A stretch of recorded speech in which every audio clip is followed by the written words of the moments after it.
I'm looking at some of these bills. I want to rip somebody's head off. Yeah. How in the world does somebody get 6 or 7,000 or 3,000 or 4,000 or even $1,000 overdue? I don't know. I don't know. We've got quite a bit there. That's crazy. Dereliction of duty on somebody's part, I think. I agree.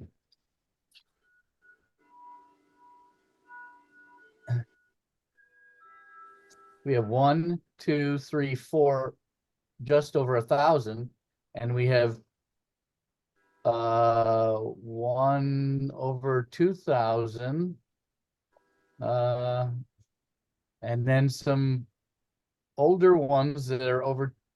Well, these are some of those older ones: 7,500, Yeah. 2,300, 2,600, 4,000. That's some of those old ones that were on there before when we gave forgiveness of, or somehow we paid off those or something. I don't know how we, I think we ought to go after these guys and that's out of the house and Yeah. over $1,000. I think we ought to going to take them to small claims court or something. Any of them. Yeah. Here's Tyler Prince, $7,571.23.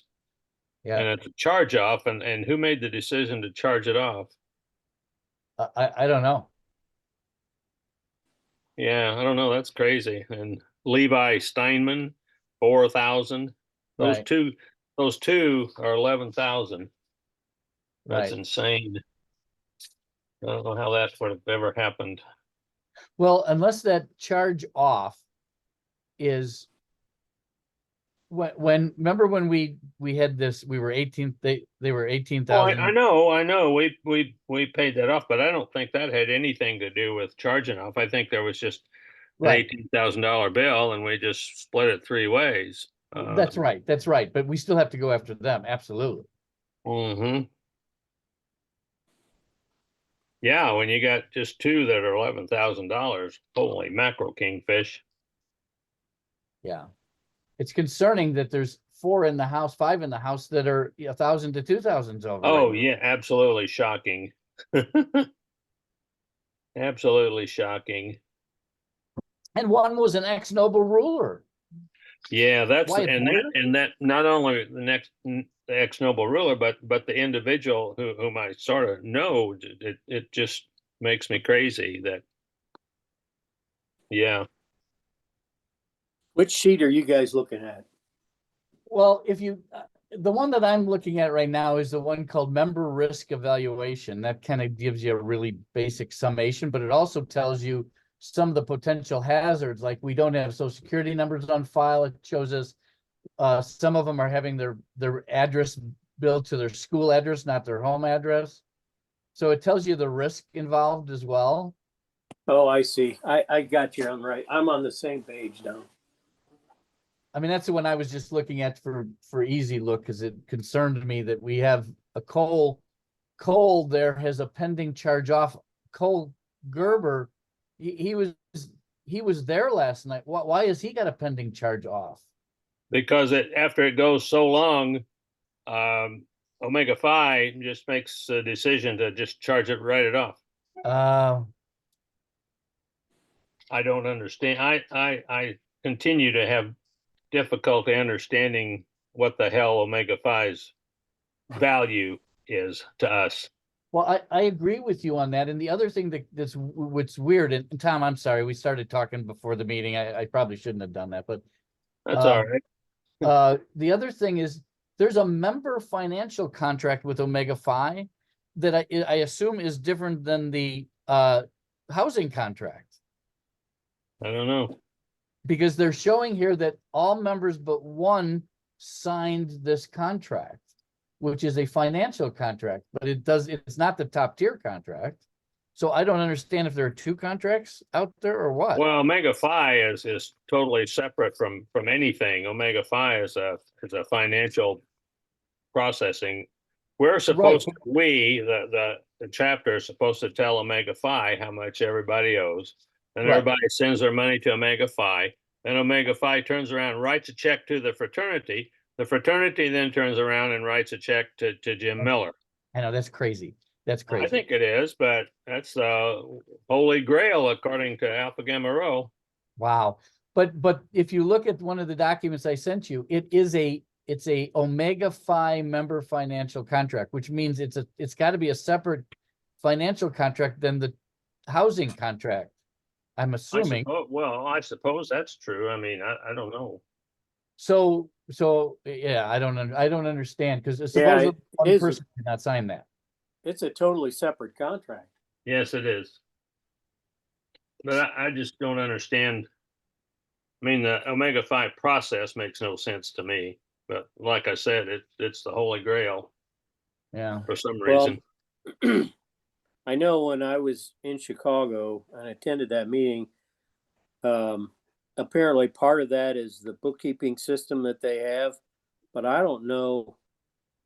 I mean, the whole idea of the way the money is routed seems a little ludicrous to me. It's insane. But yeah, you're right, Al. That's the system that AGR uses. Omega Phi is, as I say, it's the holy grail.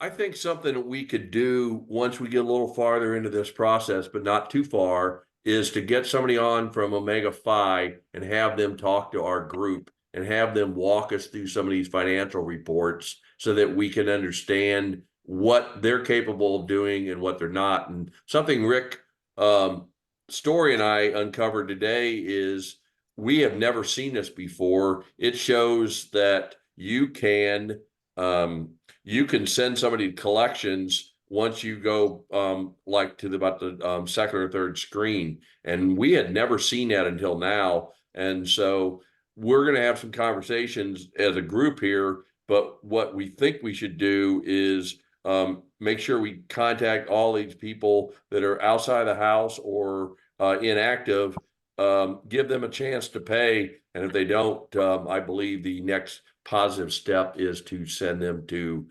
collections. I totally support that. Okay. Yeah. Absolutely. Hey, Braden, I see you're on. How many are with you today? It's just me. Oh, can you guys hear me? Yeah. Yes. Okay, yeah, it's just me right now. I don't know. I think Nate Weekman was also supposed to be, but something came up with him. He's kind of going through a few different things right now, so he did inform me. But yeah, other than that, it's just me. Okay. Braden, are you comfortable with us going forward and without Ryan? We really wanted Ryan here. Yeah, that's fine. I can let him know everything and record it and whatnot. So Are you able to text Ryan to remind him? yeah, I can give him a call right now, actually. It would really be appreciated. Yeah, for And sure. then we're going to jump into the meeting. Okay, sounds good.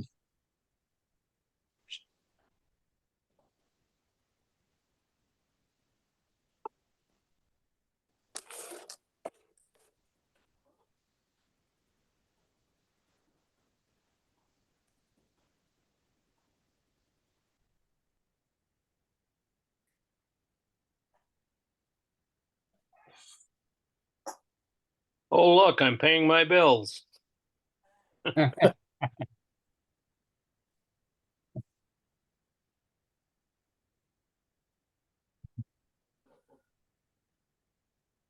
Just an FYI, by the time I got home, all the snow was gone. Well, that's good. That's what I thought. I'm saying we might get a little here Tuesday night. It's 75 degrees here today, which is insane. Totally it's insane. 5 here, which is also very insane. But yeah, we may get some snow and a tornado here yet. Oh my Tuesday night. gosh. Maybe you could have a snornado. Well, that could be. Snornado.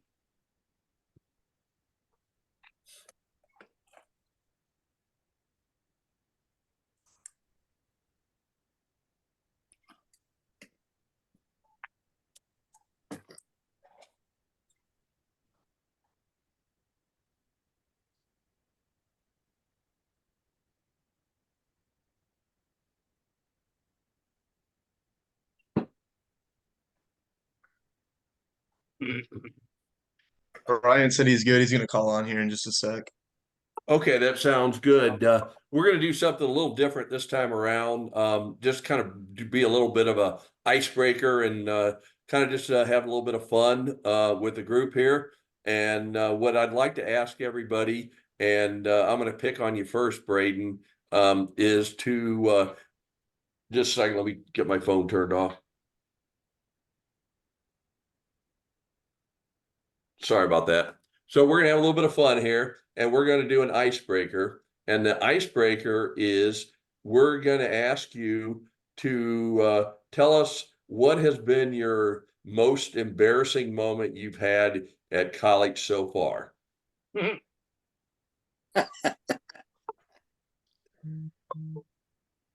I don't even know. I'm sure there's been a few of them.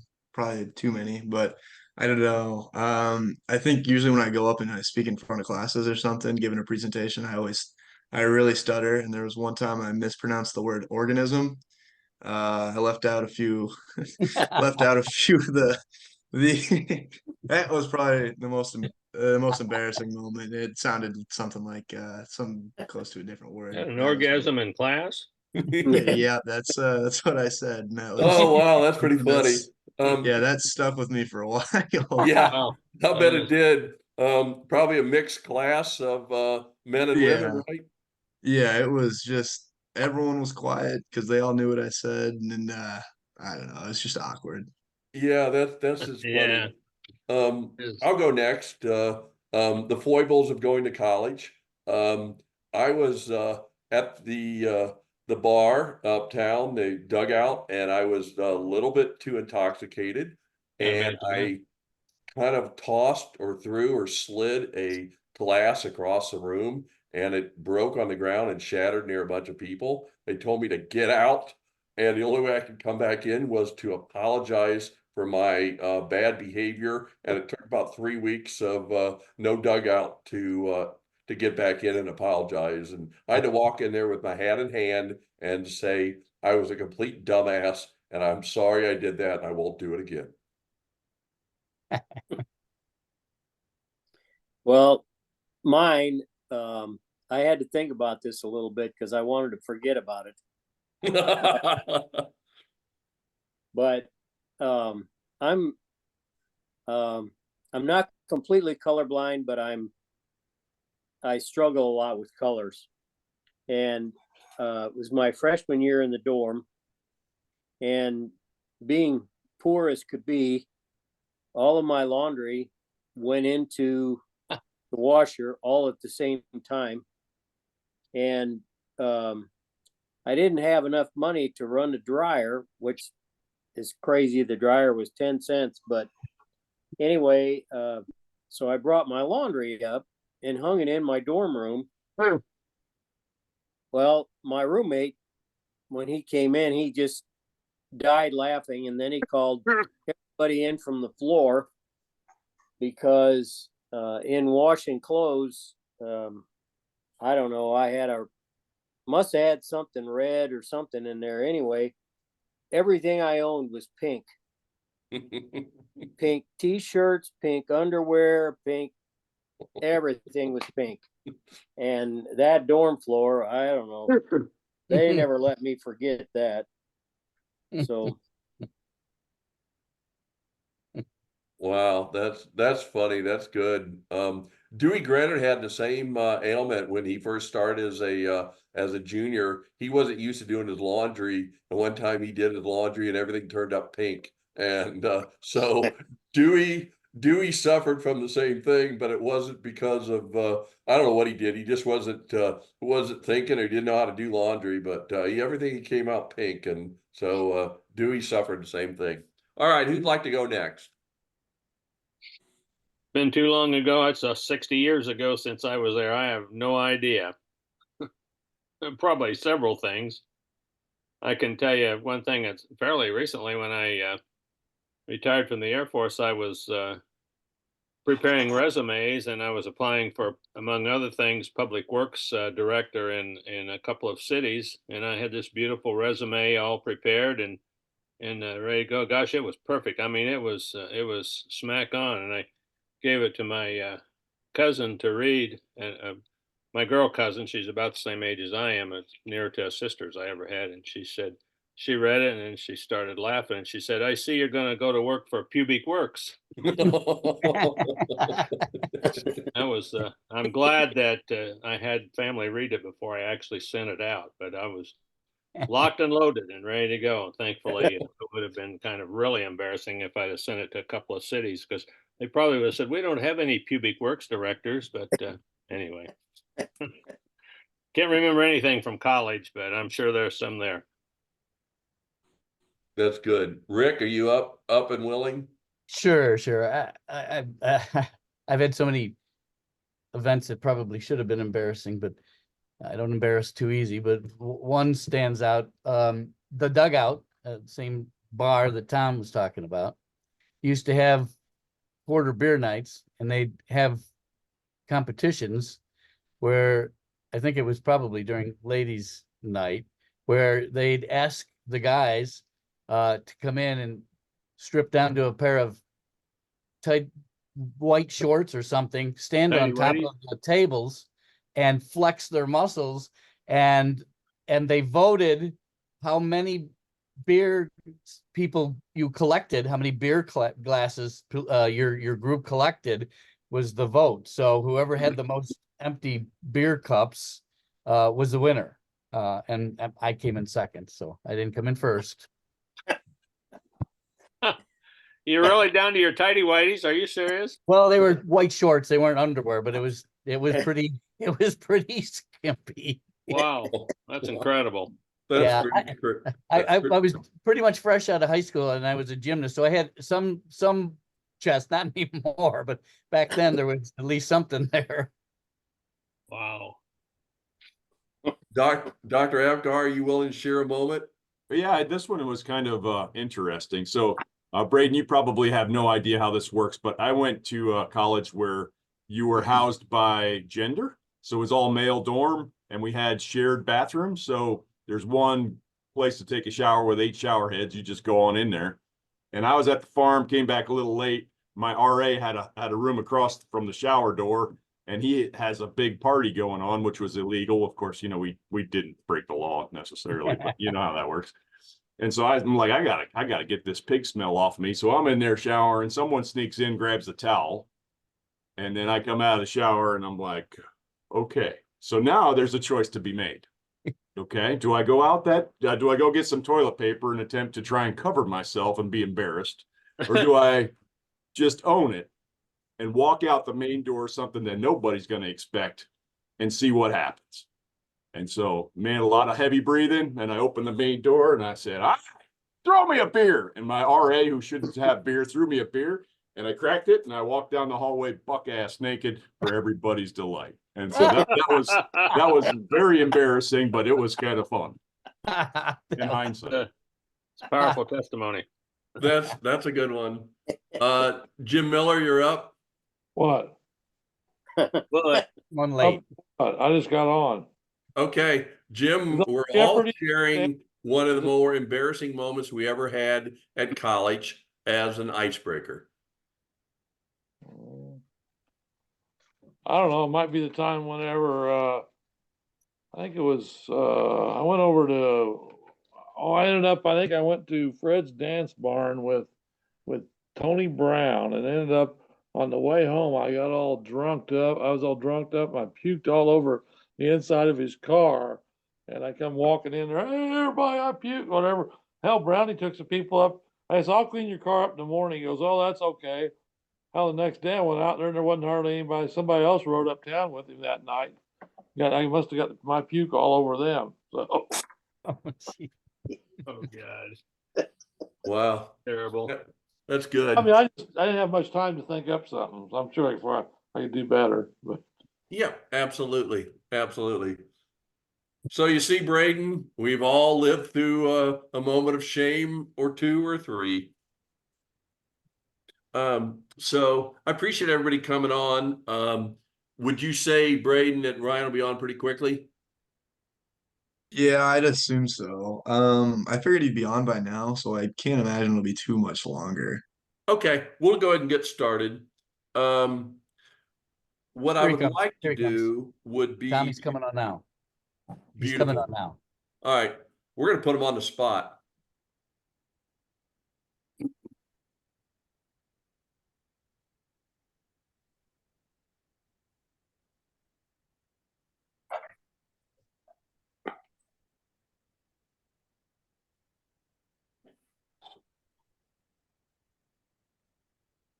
And the idea for the icebreaker comes from Dr. Abgar. Thank you.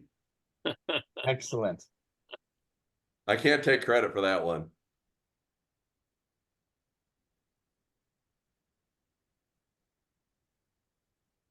I don't think he's unmuted though, He's Tom. muted. Braden's muted. Ryan, you're muted.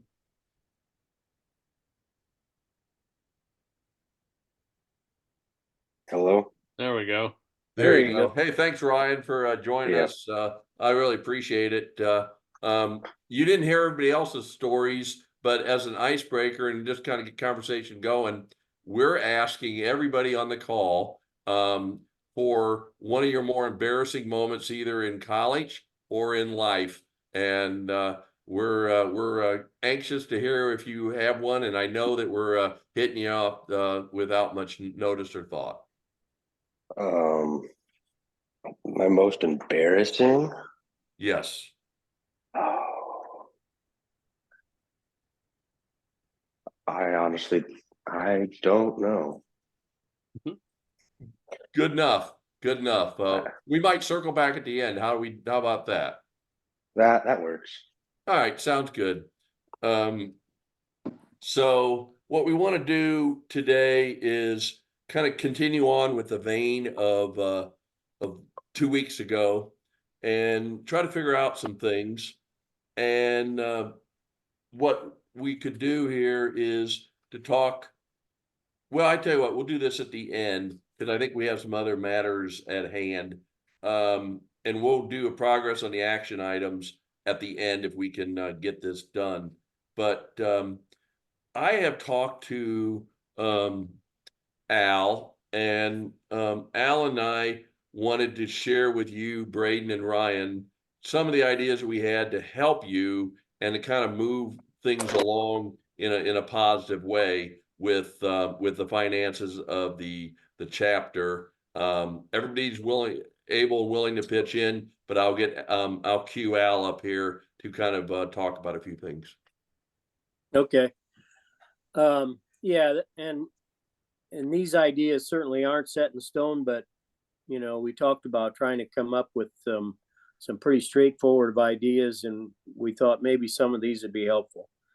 The first thing we talked about was to take all of the past due accounts and separate those out into people that are in school and people that are out. And the people that are out, our alumni association will take the responsibility to collect from those. And the ones that are in the active chapter will then take the responsibility to collect all of those. And that would be a way of trying to break some of that down and take some of the pressure off of you guys who maybe didn't even have anything to do with some of these past due accounts. That was the first thought. The second one, and I just kind of made a short list of some ideas that as a chapter, I don't know whether you're doing or not, but if you're not, I think that it's a good place to start. And my first question really for Ryan is how many days in your current account status, how many days is that somebody is current before they go to past due?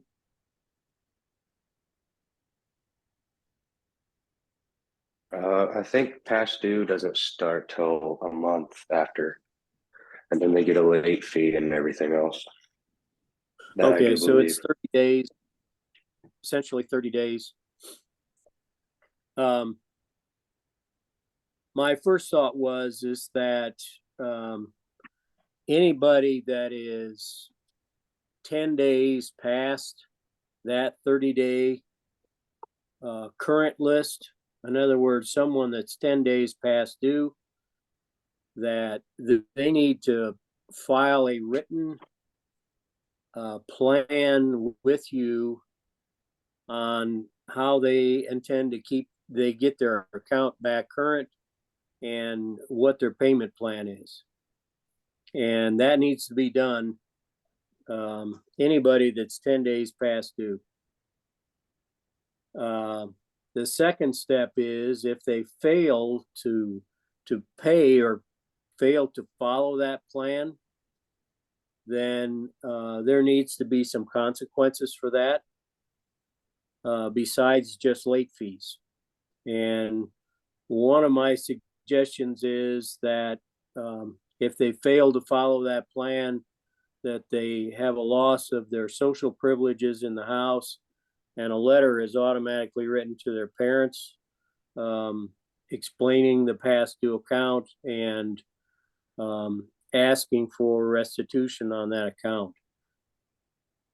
If somebody goes 2 months past due, then and there's absolutely no plan, you're just struggling with someone who isn't communicating with you, then at that point, I think you guys have to have J-board action with somebody like that, and they lose all their member privileges, including the right to vote, until they make restitution, and they get a plan in place. They start making payments. They get things back in line.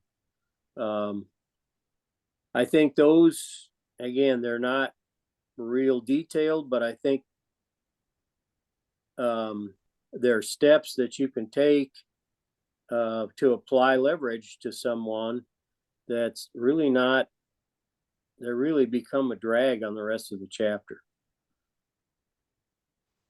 I don't know if you have any comments or thoughts on any of that, or any of you guys, really. I mean, none of the, like the 10 days, there's nothing magical about that. Could be 15 days, could be 5 days. It's just, I think we need a set number of days before action just has to start. Al, would you see that leading to expulsion Yes. membership? Yep. How far you gonna go before you say, turn your pen in, Well, buddy, you're done? I think, at the point where they're 2 months past due and there's no plan in place, there's no communication, all you get is yeah. Then if they don't follow up after that J-board action, I think the next point, which probably isn't too far beyond that, is they get expelled. So maybe 90 days? Probably 90 days, yeah. I'm just throwing a number out. Yeah. Well, and I, this is arbitrary, but still, I guess we got to start with something. And it's not the first time. There's been many of executive councils that have voted members out because they haven't been financially responsible. So it's not something Right. new. No, this isn't anything new. Something can- that the fraternity would have to do. It's not something that the alumni can do. Correct. I mean, the fraternity would have to decide to do that. Correct. I think I 90 days. think the important part about a lot of this is, if everybody knows what the rules are, then there's really no excuse for, well, I didn't know. And so, it's, again, I think knowing that, at that point, if you get somebody that's not cooperative, we don't need them. I mean, I hate to say that, but that's pretty much the way it is. Because in business, if you did something like that, well, you whoever you were doing business with would cut you off, and you couldn't do business with them anymore. So this isn't any different. To take that to another step, if they're graduating and haven't paid, I wonder if we would have the power, if you will, for lack of a better word, to not accept them into the alumni association.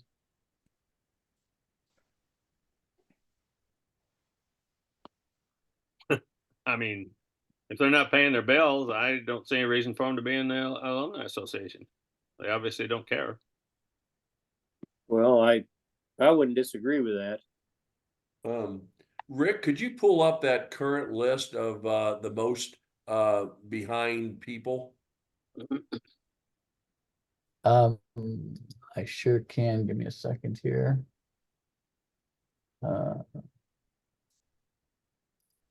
It'd be nice if we could do something, if we got a collection, if we could actually get something done and put it on their credit report, that would actually hurt them as much as anything.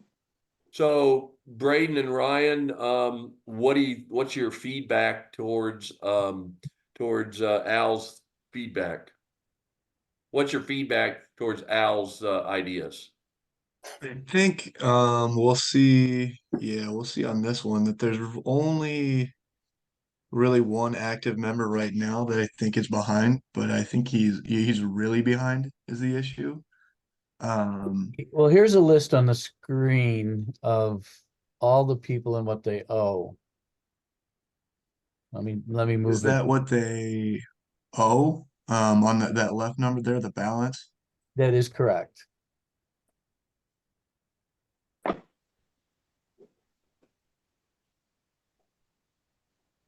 So this Do you guys get this report in the active chapter? Does somebody see this report? Does this report come to you guys monthly or something? Yeah, I've seen this before, yes. There's many different kinds of reports on Omega 5. This one particularly is called the member risk. What does it say at the top there? I got my screen in the way. Evaluation. Yeah. So this is the member risk evaluation. It not only tells you the amount that they owe, but it also tells you the risk factor in the people. So if you look here, there's a lot of people here. So correct me if I'm wrong, guys. The way I understand this from what I see on Omega Phi is there's a Omega Phi financial contract that you have to sign. And I can bring that up in a minute. That's listed on Omega Phi. That I understand is separate than the top tier housing contract. So what they're referring to here is no contract on file, which is only a couple of the older people, which don't matter. So it looks like all of you guys sign an Omega Phi contract, which is a financial contract. Is that correct? Yeah, it is. It is. That's what you do. You do sign an Omega Phi financial contract for paying your bills, correct? correct. Yeah, every new member has to fill it out. Okay. Do you just do that one time when you become a member, or do you do it annually, or just one time? Just a one-time once- thing. Yeah, once you get a PIN number and everything, you get that, and everyone has to sign it. Okay. So this report shows you the people, because it shows there's no outstanding people that did not fill out a contract. But it does show the risk factor. So this says no Social Security on file here, the Social Security number. This shows billed it to school address and not to a home address. And then this is past due over here. So that's what that's showing, which is really past due. They send it, if it's past due to a certain extent, they flag it as that. So that's what this report is, but there's other reports as well. But this shows, Wyatt, Blake, Drew, and Nathan are all over $1,000, and then you've got Cole over 2,000.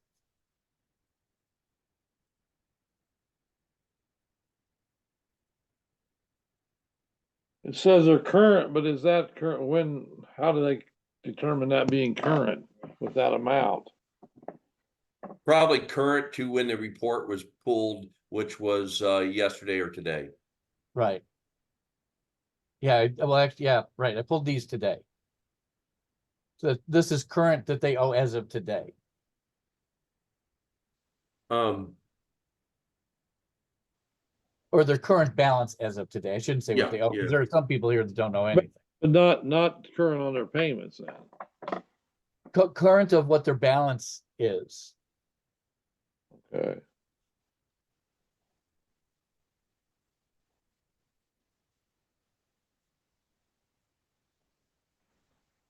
Ryan, I hate to put you on the spot, but I'm going to ask you: have these folks that are over $1,000 have they had any serious conversations with you on how to turn the aircraft carrier around in the harbor?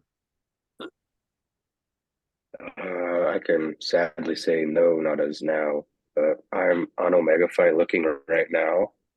A lot of people have extra charges right now, and I'm kind of confused of why. I don't know if you guys know anything about that. What are the I'm extra seeing, charges? I'm trying to pull it up. I have some semi dues, chapter dues, which that's normal. But some people got dues. I mean, some people got their dues twice this month, and I don't know why. So I might have to call Omega if I can get that fixed, because there's two national dues as of now for 175. So I'm gonna have to call nationals and tell them to change that or get rid of one of them.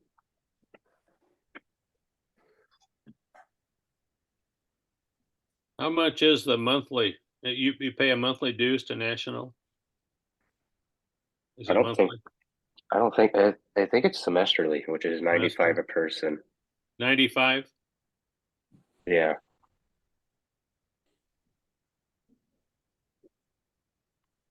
Does that get the billed at the beginning of every semester then, Ryan? Yeah, it does. And then I just try to send it all in the beginning of the semester.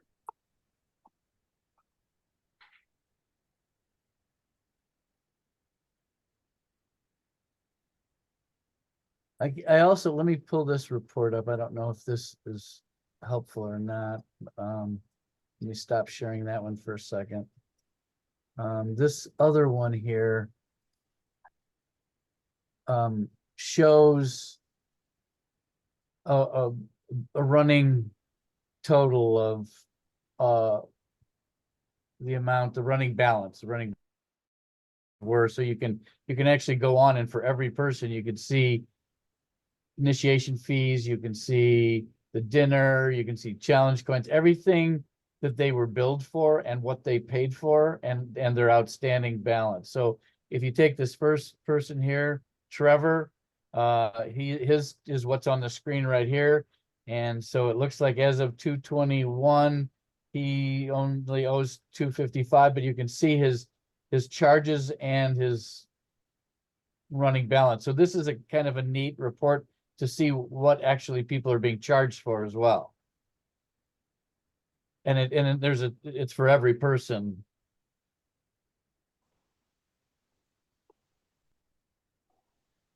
So how did you get that, Rick? Because I've never seen that. This is on Omega Phi, and it's called, let me get this out of my way. I can't see what this is called. It's called Statement of Account. Statements of Account. I don't, it's one of the reports that's under accounting. I'd have to go back and see which one exactly, but I just ran it. I ran it for a really long range, 2017 to 2024, so I didn't miss anything. And so this is what I got. I mean, you can see here, basically their first charge for Trevor was on 11/15/2023. That was his first charge of $300. So this shows every detailed charge and payments. You can see the payments in here too, which is really a nice report for detail on each person.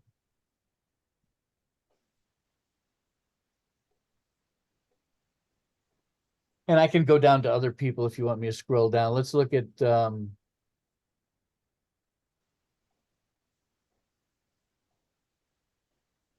Braden's. So it's got everybody's for Braden. So all of Braden's, and I mean, basically his running balance right now is only 240. So you can see all the payments and everything. Here's Wyatt. So here's one of the ones that owe $1,000. So we can kind of scrutinize it a little bit more and see where he owes the money and how much he's paid. So here he owed $1,115 and $25, and then he made a $700 payment and a $415 payment, brought it down to zero. So then pay charges came up again. He got it to 863, paid it off. So you can actually come down here and see how people are paying it off as well. So for some reason here, so he's only at 405. He owed 715, made $110 payment. And then here's something I don't quite understand. So here's where he started to get, he's got a rent here. So he's got chapter dues. He's got rent for utilities for $852. No, $52, which brought it to $852. Then he got the rent fee, which brought it to $1,175.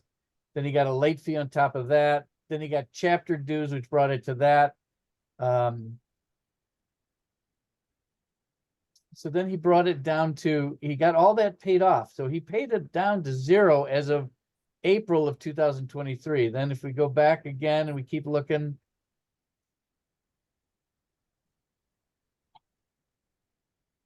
so here he paid it down to 107. So I mean, he's making payments. It's not like he's here. He paid half of what he owed pretty much. Here he had paid it off as of December of 23. And then from December of 23 till now, he's incurred national dues, chapter dues, rent, and utilities to the point where he's at 1,050 again. So in the world did he get national dues of $540 if he's been paid, if he had paid down to zero every so often? How all of a sudden, where did national dues for $540 come from? That's the question. Yeah, that's what I'm trying to figure out, because I've just looked at it and that's what I have on my side too. So that's something I gotta call nationals about.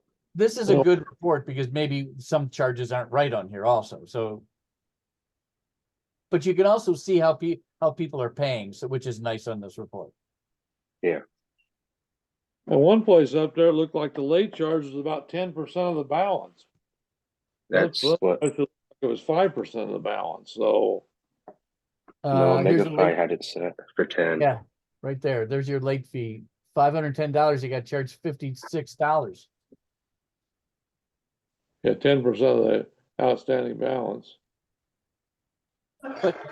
But he's paying them. I mean, he's keeping up. It's just he gets behind. Is there any other place, national dues, just that one or what? No, let's see. Like in Latin, in 23, does it show national dues? Semi-annual dues, chapter dues for 100. Here's utilities. Where's national dues?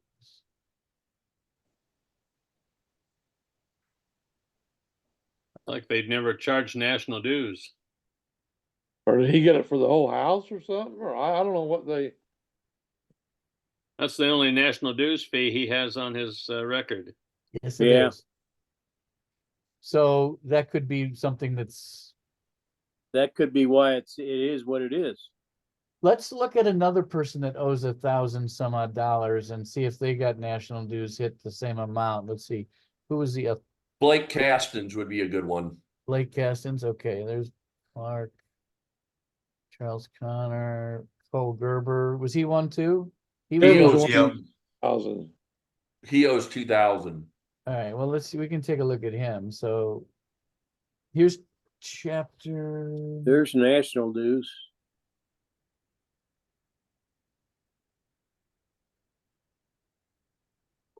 Those are where? initiation dues.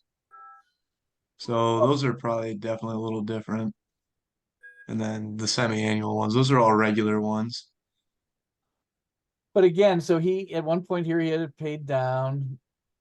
Okay, then what's this here? Rent. You got it There, up to, February 3rd, he had the national dues for 540. yeah, he did. 540 of this year, same, probably the same date. I didn't look at the date, but Yeah, it was the same date. Well, if you look backwards, there's no $95 charges from the national. right, right. So did they forget to bill it and then put it all in one lump sum? I don't know. I don't know, but this is a better report to tell you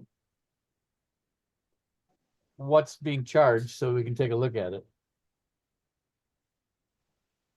But if you look here, I mean, he made a payment of 1,100 on January 24th, brought it down to 900. Then he got hit with those national dues. Then he got hit with a late fee, a huge late fee, chapter dues and rent. So he's up. That's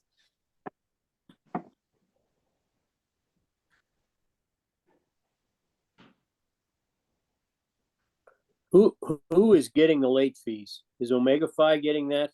yes. Oh, I don't know who gets the money. I don't know. Jim, do you? Ryan is a chapter. We don't get it. I honestly don't know. I don't know who gets late fees. Well, that Oh, in your $540 national dues is really weird. If you divide 540 by 95, comes out to 5.68, which if it was just catching up, that wouldn't make any sense. I mean, it should be an even number of semester, or but not 5.68 semesters. That doesn't make sense at all. All right, what's Follow what I'm saying? let's see, the date on the national dues is February 3rd. Let's see if somebody else had national dues on February 3rd. February, There's February 3rd for $175. Yeah. yeah, why is that different? Well, you don't In don't see theory, that charge. in theory, everybody would be charged the same dollar amount, correct? Well, there now Yeah. you scroll down to 221.24. You see semi-annual dues, $95. Right, right. Scroll back up a little bit to see whether or not Oh, there was. here's a semi-annual Yep. dues there- up here for 95. Yep. If you scroll down to the next page, right in the top two or three, there's another go on. There's spring 24, $95. Yeah. So yeah, that 175 is on 2-3. But this was 221, that the $95. Is that a different billing cycle or something? Next one, you got a initiation fee. That's for the, Well, you've gone on to another guy now. You got Yeah. Hall Baker. well, national That was initiation Ham. fee is 245, so. Well, that's So- initiation. So this guy here, he had a national dues of 175 and then another one semi-annual at 95. And this must be somebody new to the chapter, right? There's not many. Yeah, fall 2023, Dylan would have rushed or All right. joined. Well, see, he's got an initiation fee for the chapter at 300, and then for national at 245. That says waive regular dues because initiation. Yeah, I can Blake accidentally charged him another 245. I don't remember what he told me the 245 was, but he accidentally charged Hawbaker for him. Okay. Is that what the national initiation fee is, 245? I honestly don't know. Yes, when I- we did John Wills, that's what it was. When we initiated him at that summer meeting, it was 245. So that's what that is, and is initiation, so. But it's included up there in on 1115, chapter dues fees, initiation fee, national dues fees. So that must be, the initiation must be included in the 300, I guess. Yeah, I bet. So you charge a $55 chapter fee for initiation and 245 for national initiation. I don't think so. Looks like the chapter charges 300 and the national charge is 245. So I Yeah, think but that it's 300 is, I think that 300 includes the national. Because see, the next line, Al, he pulled that 245 out. Well, I Yeah, noticed a but- couple other that were done that way. They were charged Yeah. 345. I was charged 300 whenever I rushed, so that's because it covers for their rush shirts and everything else whenever they Okay. do join. Well, that makes sense. I almost think you have to scrutinize all of these and find out what some of these huge national fees are and why. I mean, some of these are 175 and 95, but some of them, I don't get the 500 and whatever, $40 ones. Why would you have national dues and fees of 175 on 2.3 and then national dues on 221 of 95? I don't know. That's what I mean. Some of these should be questioned because it doesn't, I don't quite understand them. That calls that one semi-annual at 95. The other one Yeah, just but says, what's the 175 for? right, it just says and national dues. Ryan, what's the little symbol clear to the left? Mean, do you know, in the very left column? A little house looking thing. I Yeah. wish I knew, but I could not tell you The way unless I'm kind of interpreting it is the little pillars with the house almost looks like that stuff that the active chapter is charged, the 1,000 member dinner, initiation fees. It just seems like stuff that's coming from within the beta alpha. And then the little omega symbol looks like that's coming from nationals or whatever. So I'm almost wondering if the little houses or those are maybe accidental charges that we've added on for some reason by mistake or on purpose and they've continued or and I don't know, but that's kind of how I'm seeing it maybe. So those are ones that we actually posted. And I mean that's how it looks to me. Yeah. I don't I have no idea, Okay. but Well, it does, as you say that, I think that probably makes sense. How does Omega-Phi get some of these charges like the 1,000 member dinner?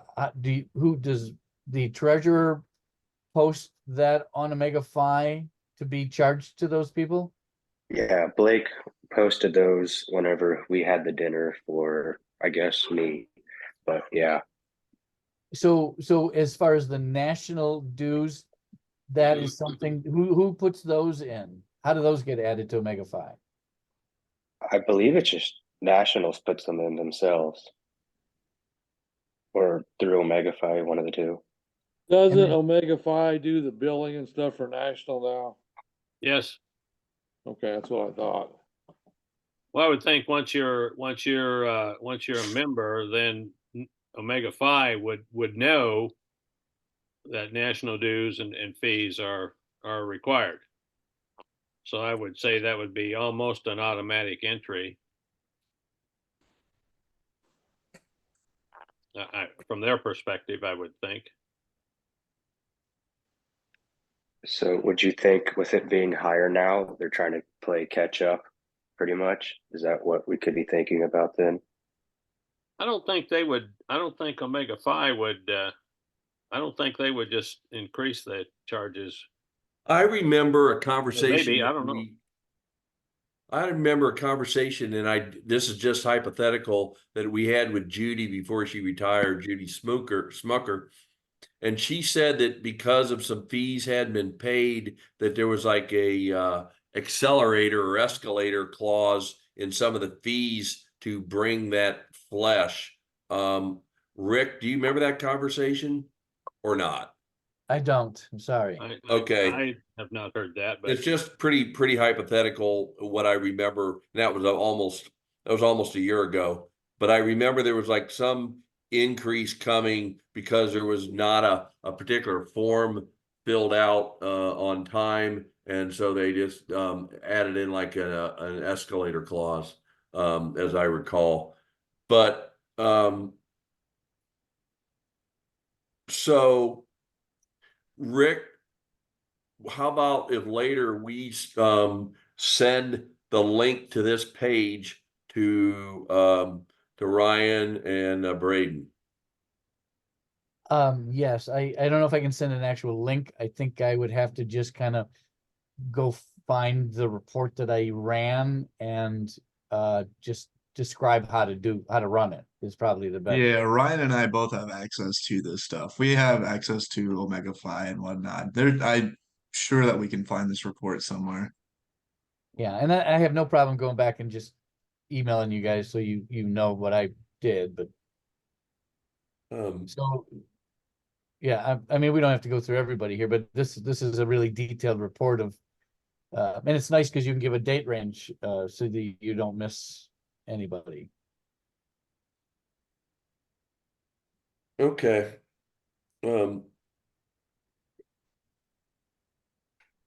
Let me look at the agenda and kind of see where we're headed here with this. Tom, I guess let me ask, are these suggestions that I threw out, are they reasonable? Are they not? Do you want me to write these out and send them out? What's everybody's thought there? Ryan and Braden, what did you think of them on the surface?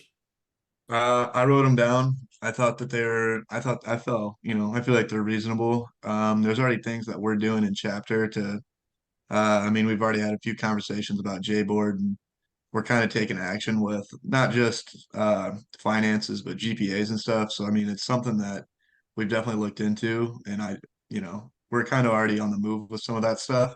So, Braden, do you think that the chapter would be willing to, I guess, if you will, vote that in? As that's the rule. I mean, it would take the chapter vote to make it effective. I don't think that just one person, a treasurer or noble ruler or whomever, can just say, okay, this is what we're going to do. Do you think they would vote positive for that?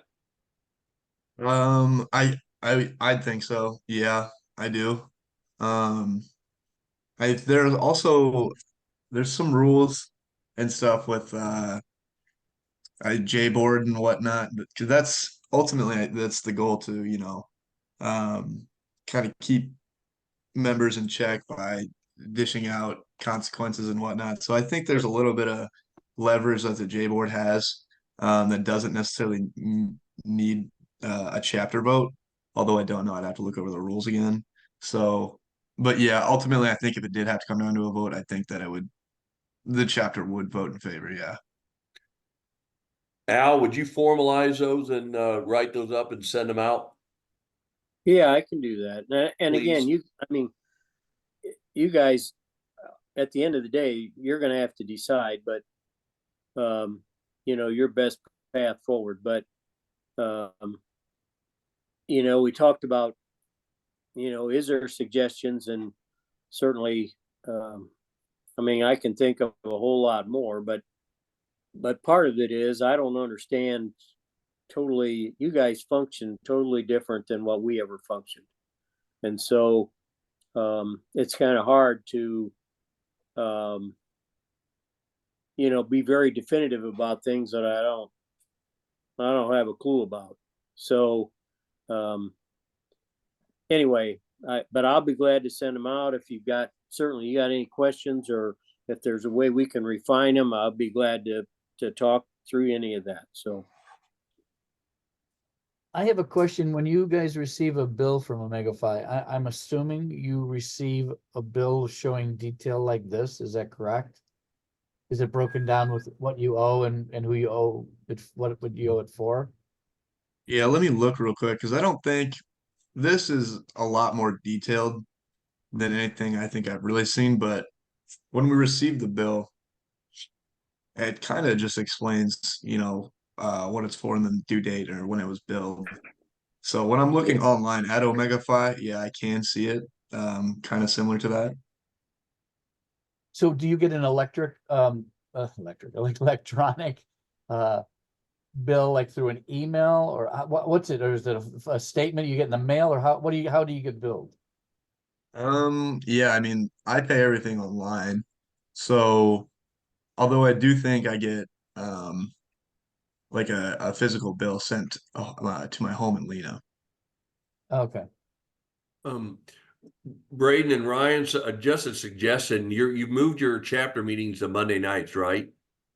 We moved it back to Tuesdays. Okay. There's a lot of just going back and forth. That's fine. Yeah, I'm not. What I was thinking about doing was that first page that Rick showed today, the people where we need social security numbers.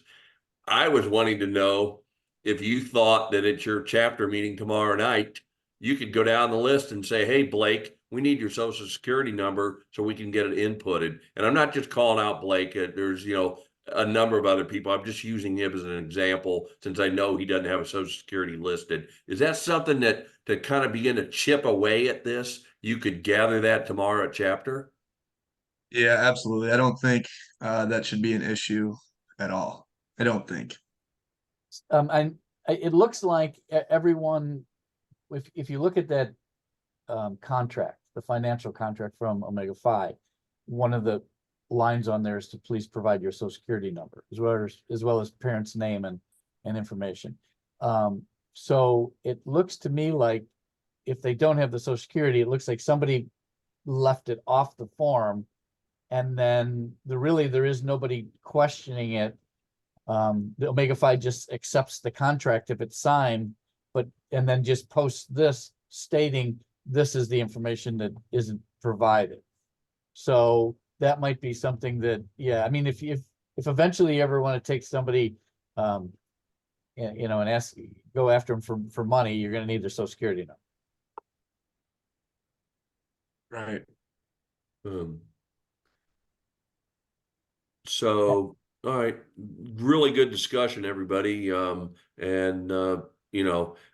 think understanding how it starts will certainly help us figure out some actions to kind of move this process forward in a positive way. And Ryan and Braden, what we really strive and want to emphasize is that we don't want to take active members to collections or anything like that. That's probably something we want to avoid to the absolute bitter end.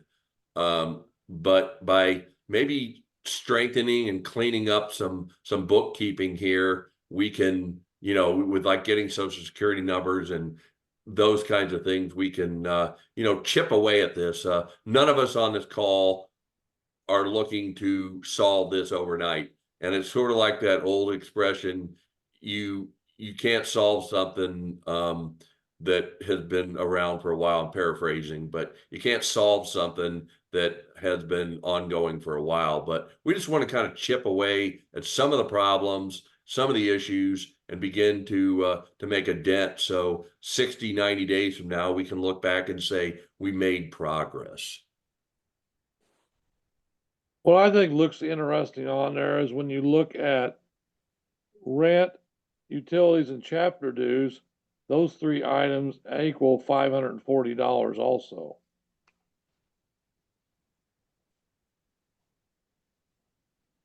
On that 1 month, I saw where it did. So here's rent and utilities. Here, this, That comes to 510 there, but one of them I saw where I thought, well, that's kind of interesting why those actually added up to 540, but I still think we need to kind of dig into why Nationals charges 540, because all of your guys that are over $1,000 behind, they've all got a $540 charge to National. well, and then here's another, oh, here, oh, that's, so here's another one, Jim. So this one says rent 323. Then this one says rent 375. Then this one says rent 323.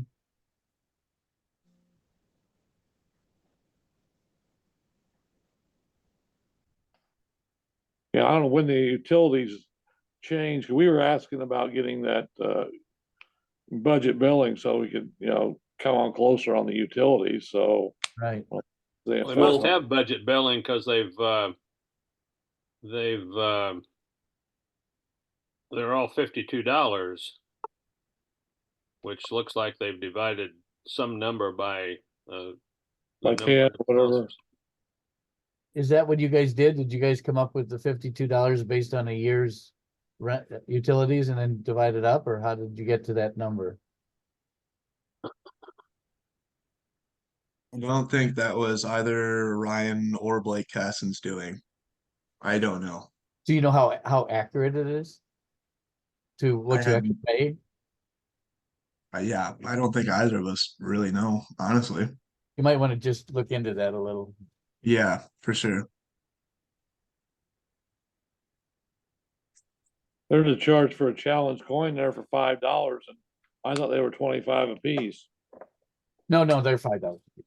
Oh, okay. How about for the sake of keeping the conversation going, I think we've kind of hit this pretty hard. We kind of moved some other things and kind of see what kind of goalposts we're looking at for the future here. I'd like to, Tom, one comment. I find it interesting that they are paying $323 rent when the contract that everybody signed says $350 to get to the total charge of $3,800 for a year. So every month that's $17 short or whatever of $350 or $27 short. Good catch, Ron. Just something else that I just noticed that sorry to cut in on you there, but yeah, that's fine. Absolutely. I agree with you. So I wrote some action items for this meeting, and what I think it'd be good to kind of keep forward progress going is to go through these and just see if we have some information to update the group on. Active chapter will put great effort into bringing the active chapter current with alumni chapter. To accomplish, debtors will be collected aggressively with tangible benchmarks.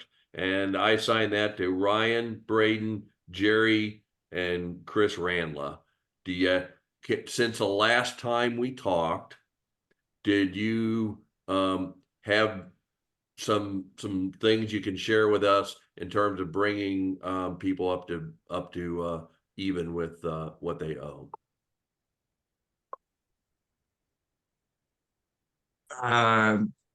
So Ryan, I don't know what you might have on that end.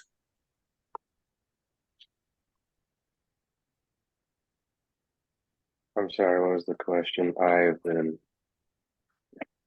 trying to do other things like math and everything real fast. I'm confused on rent right now. Why rent's doing the thing it's doing. I guess the question was, and I'm sure you've had multiple conversations, Ryan, is have you had a chance to put the hammer down on some of these large collectible amounts? I wouldn't even call them collectible amounts, these large amounts. From like alumni? Yeah, I've gotten 3 alumni to pay. I got Q, Gary, and I'm working with Zach. I need to write up something with Zach right now. That's something I plan on working on this week. Let's you and I talk offline about Zach, since I had a face-to-face conversation with him the other night. Okay. And we'll put our heads together on how we want to approach Zach, since I have maybe some new information for you. I guess what I was asking, Ryan, was do you have any news for us on contacting the actives in the house or out of the house that owe significant amounts of money? I can tell you that Cole is waiting for his tax return, and then he said he's going to pay off. He's going to, depending on the tax return, of course, he's going to pay off everything as soon as he gets that. Same as Nate, which I know Nathan, I think, is just now at 1,000. But why I have not talked to, and that's really it. I will say that I've talked to a few of the actives as well, and we've talked about. I mentioned earlier we're kind of working on the J board stuff, and guys who aren't meeting the requirements they need to. We're in the process of kind of stripping away some of their actives rights. Vote, social pro. So it's stuff we're working towards, and I've been in active conversation with Cole, explaining to him that something's coming if we don't get it fixed here in the next week or so. We're dealing with other stuff right now in the active chapter with GPAs, and then we're kind of working towards the guys who are financially in trouble with it as well. So I've done it a little bit, and Ryan has as well. Okay. I know that this comes to the bottom of the pile, given all of your challenges, but I had Ryan will be contacting Ameren about starting budget billing for utilities. How about we table that till the next time? And we'll discuss it and see if we can get some action in the next time. I want to focus on the big picture here, the big issues, and worry about the little stuff later. But that was just an action plan. For Ryan, we have, and Braden, we have house bills we sent on the 10th of the month for the following month. House bills will be on the 20th of each month. And that was action plan for Ryan, Al, and Jim Miller. Have you had a chance to talk about it? I know you've been we're really busy with founders. I get that. Have you had a chance to change the billing period to that that theme? Sadly, I have not yet. But I mean, is that something to bring up to the active chapter and say I need to do that, or no?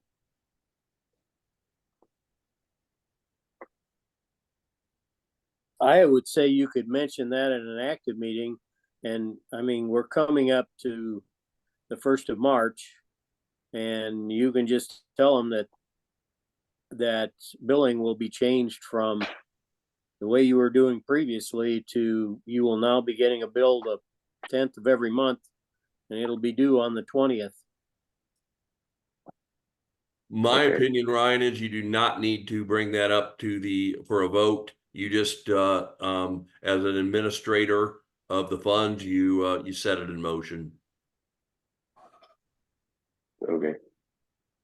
Agree.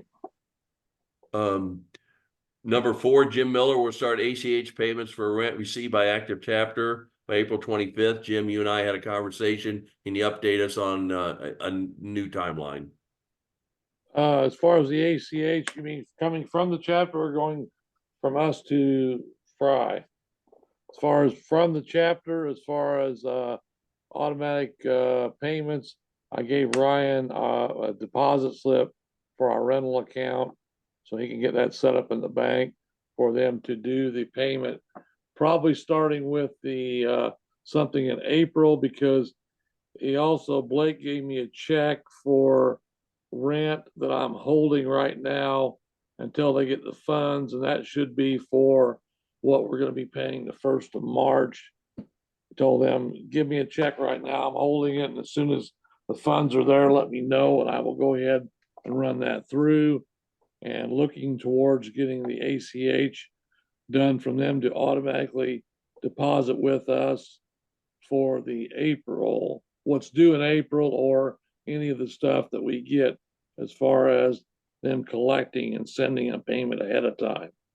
As far as on the ACH from our bank to Fry, that will probably take place in July and June, because we're going through a merger the end of May, and the bank we're merging with has the capability of originating ACHs instead of external transfers. So as soon as we do that, we'll be able to do that every month. It'll go directly to Fry as an ACH with no worry about the mail. Good deal. Progress made. Next, number 5, escrow will be collected as a damage payment and paid out when brothers leave campus. I have Jim Miller and Ryan B. As on point. As far as the escrow, I've got it in, I've got it here, but I was never there when anybody left or anybody came into the house. So that was something to coordinate with the treasurer, as far as that goes. Ryan, have anything on that? I mean, is this something we talked about last meeting, I'm assuming? Yeah. Yeah. Is this the $300 room fee at the beginning of the month? I mean, beginning at the time that they move in? It's Yeah. 350 $350? in the contract. It is. Sounds like I need a copy of this contract then to look at. Well, everybody signed that contract.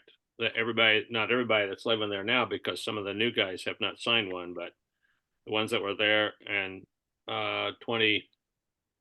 fall of 22 signed this contract.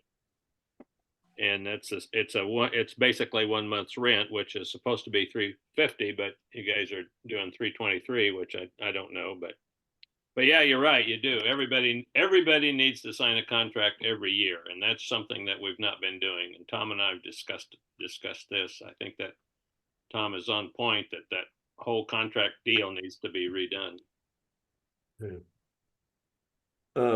Number 6, housing contracts will be signed by parents, students, no exceptions. Dates are retroactively August 1, 23 to July 31st, 24. Tom, Jerry Pulliam, and Top Tier are on this. I've reached out and am waiting an answer back from Top Tier on where we're at on parent signatures. Does anybody have no? So I'm waiting to hear back from them, but since they put that information, I guess, on the refrigerator the last time, Braden or Ryan, do you have any updates on whether there's any pushback on the parents signing? And if not, can you bring that up tomorrow? Yeah, we have not received any signatures from any parents. I think it's an issue of guys not even presenting it to their parents. There's a lot of pushback from a lot. Ryan, if you have something to say, but there's a lot of pushback from just every active right now that they don't want their parents' name on it. Yeah, a lot of the actives right now don't want their parents' name on it because they say, I mean, they're out of the house. It should be just on them and not their parents. And then, like I've mentioned before, the people that are leaving this May, they do not want to sign anything that's a year long because of, well, they don't want to find someone to replace them. And that's mainly the biggest pushback are those two things.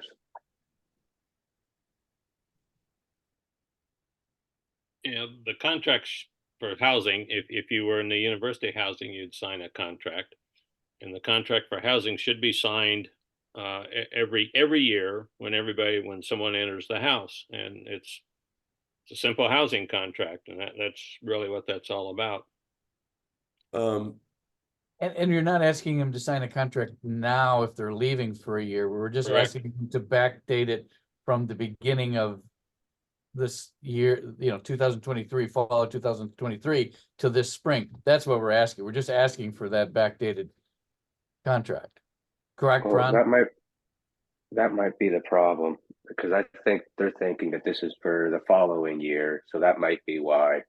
So we can bring that up that it's for backfilling and not for this next coming up year.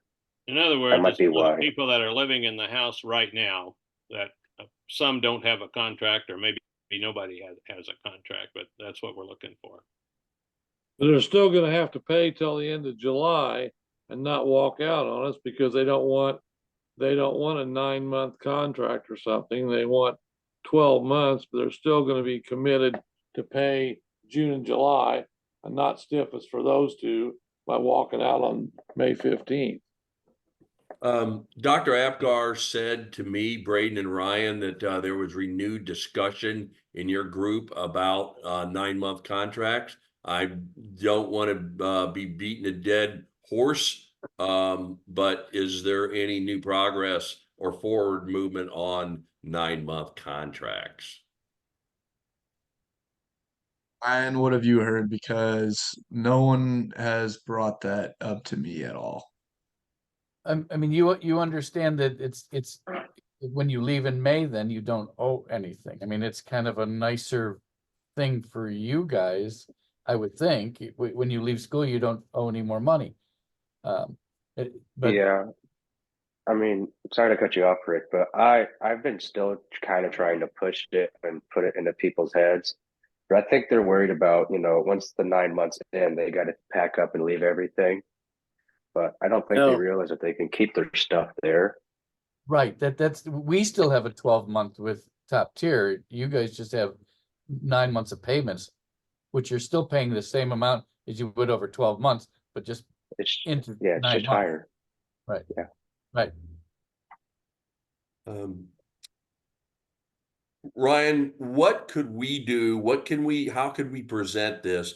I mean, I'm not going to go down in flames on a 9-month versus a 12-month contract, but what is it we can do to help you and Braden sell this, to kind of begin to make some dents in our financial plan and go forward?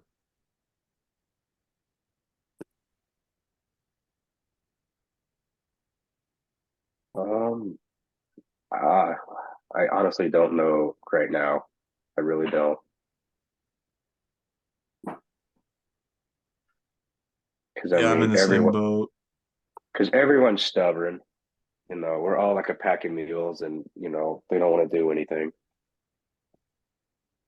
Yeah, but that doesn't work in life that Yeah, way. I know. Get into the I job know. world, it's like Maybe the best way to do it would be next year when the new contracts are developed and signed. It's just a 9-month contract for a year's lease.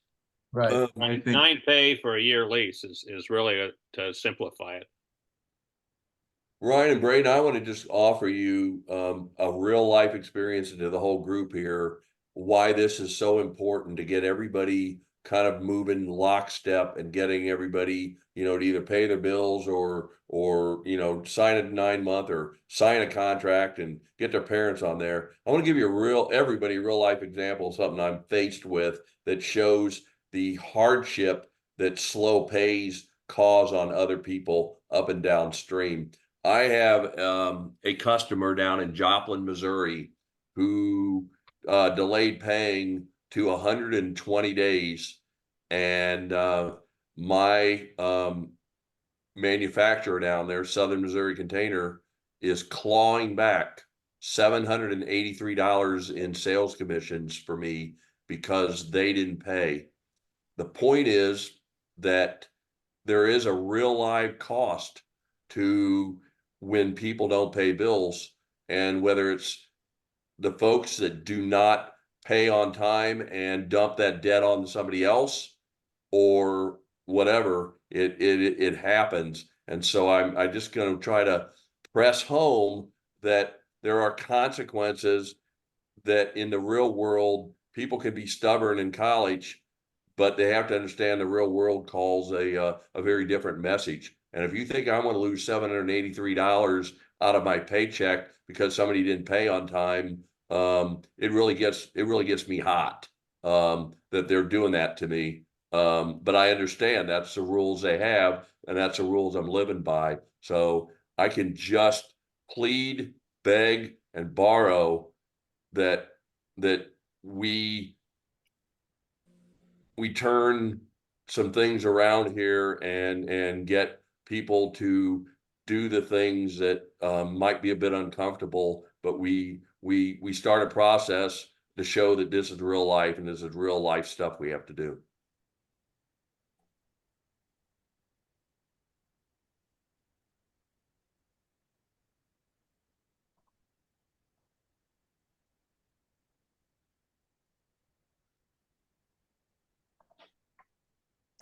Yeah, I mean, I understand where you're coming from. I mean, yeah, it's annoying that no one wants to pay anything on time because I mean, it makes my job 10 times harder.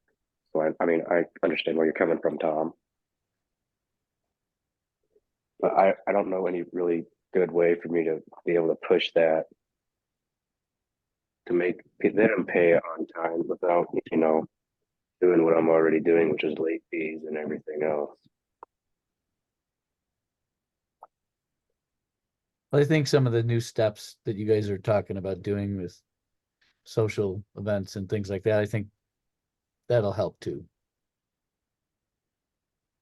I think you guys are thinking on the right track. I agree. And I just want to emphasize, Ryan and Braden, that we're not going to fix this overnight. The problem didn't occur overnight. We're not going to fix it overnight, but I'm a believer in just chipping away at things and making progress and showing forward progress with little things that all of a sudden add up to a bigger thing. And I told Tom I would be happy to run those reports I ran and sent tonight on a monthly basis. Send them out to everybody, and then you guys can take a look at them. Fair enough. That'd be appreciated. Anybody else have any other comments, observations? Tom, do you or Rick have Ryan and Braden's email address, or can I get them? I'll send them a copy of this contract. They can look it over. I'll share it See with what you they're after the living call. under. Okay, thank you. And Ryan and Braden, I'm going to send you a copy of one of the contracts. It's I forget whose it is, but you can look at it, read it, study it. I mean, theoretically, everybody that has lived in that house for the last 18 years or whatever has signed this contract or one very similar to it. I've got 10 or 12 contracts here that the guys all signed in 2022 for the 2022-2023 school year. And some of you, of course, are still in the house that signed that contract. And your parents signed it.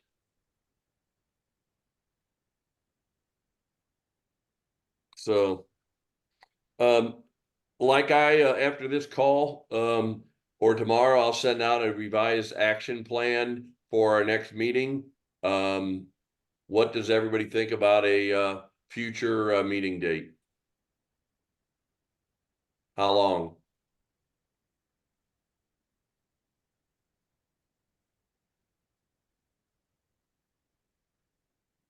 Braden, what do you think? Ideally, I think we'd have some of the stuff rolling by the end of the week.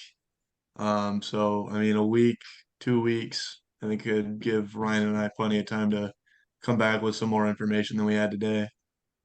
How about if you're good with it, 2 weeks from tonight at 4 o'clock? Seems like we can catch everybody pretty well. And that date would be March 11th.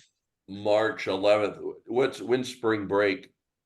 Pretty sure it's the next week. I could be wrong. Um, Pretty sure it's the 16th or the 23rd. Don't know. I will not be able to make that on the 11th. Okay. you can, if it's all right with you, watch the recorded video after the Yeah, fact. that'll be fine. And Braden, if spring break is not that week, would it be okay, Rick, to send out a Zoom invite, same time, same place at 4 o'clock for March 11th? I will do that. Try to make it by If it, 4:15. Oh yeah, Nice. make it 4:15. Sorry, Rick. 4:15 it is. even if it is spring break, I'll just zoom in from Gulf Shores, Alabama. So Golf enough. Shores, Huh. holy cow. All right. we can make it work.